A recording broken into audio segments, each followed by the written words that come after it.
प्रश्न संख्या 133।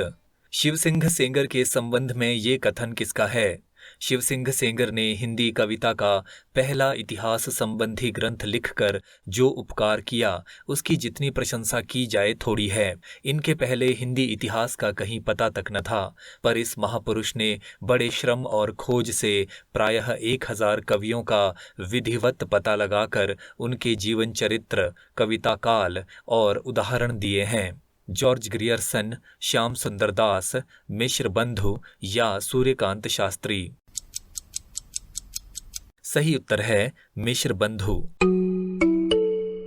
मिश्र बंधुओं ने अपने ग्रंथ मिश्र बंधु विनोद में शिवसिंह सरोज के संबंध में लिखा है। शिवसिंह सेंगर ने हिंदी कविता का पहला इतिहास संबंधी ग्रंथ लिखकर जो उपकार किया उसकी जितनी प्रशंसा की जाए थोड़ी है। इनके पहले हिंदी इतिहास का कहीं पता तक न था, पर इस महापुरुष ने बड़े श्रम और खोज से प्रायः 1000 कवियों का विधिवत पता लगाकर उनके जीवन चरित्र, कविता काल और उदाहरण दिए हैं। अवश्य ही इनके दिए हुए सन संवतों में कुछ गड़बड़ हो गया है और उनमें कई स्थानों पर अशुद्धता आ गई है एवं और भी भ्रम के उदाहरण यत्र तत्र पाए जाते हैं, पर किसी और प्रथम श्रम करने में ऐसा होना स्वाभाविक ही है। कुल मिलाकर शिवसिंह जी का ग्रंथ अत्यंत सराहनीय हुआ है। डॉक्टर ग्रियर्सन ने अपने modern vernacular literature of Hindustan में प्रायः इन्हीं का अनुवाद सा कर दिया